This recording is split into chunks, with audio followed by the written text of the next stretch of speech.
Hello guys, কি অবস্থা সবার? কেমন আছেন সবাই? হ্যালো গাইস, কি অবস্থা সবার? কেমন আছেন সবাই? হ্যালো গাইস, কি অবস্থা সবার? কেমন আছেন সবাই? হ্যালো গাইস, কি অবস্থা সবার? কেমন আছেন সবাই?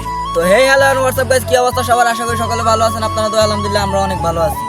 তো ইতিমধ্যে যাদের এন্ট্রি শুনতে পারছেন, এরা হচ্ছে আমাদের টিম মেম্বার আরও আছে। তো ওরা কিছু কাজের জন্য আসতে পারে নাই। তো এটা আমাদের নিউ চ্যানেল, সবাই চ্যানেলটা সাবস্ক্রাইব করবেন, লাইক কমেন্ট শেয়ার করবেন। আমাদেরকে সবাই একটু সাপোর্ট করবেন যেন আমরা আপনাদেরকে নতুন নতুন ভিডিও উপহার দিতে পারি। তো আমাদের আর 2 দিন আছে, 2 দিন পর আমাদের নিউ ভিডিও শুট আছে। তো সবাই আমাদের জন্য দোয়া করবেন আর মোস্ট প্রবাবলি আমাদের চ্যানেলটা সাবস্ক্রাইব করবেন। তো গাইস, এই হচ্ছে আমাদের টিম মেম্বারই কয়েকজন আছে। তো আরো কয়েকজন আছে, ওরা আরো 5-6 জনের মতন আছে, ওরা কাজের জন্য আসতে পারে নাই। তো আমাদেরকে সবাই সাপোর্ট করবেন আর একসাথে সবাই সাবস্ক্রাইব করবেন। সবাই একসাথে লাইক এবং শেয়ার করবেন। সবাই সাবস্ক্রাইব করবেন। তো আল্লাহ হাফেজ। এই ছিল আজকের মতো, এটাই আমাদের আপনাদের সাথে পরিচিত হওয়ার মতো একটা শর্ট ভিডিও। তো আমাদের জন্য সবাই দোয়া করবেন। আল্লাহ হাফেজ।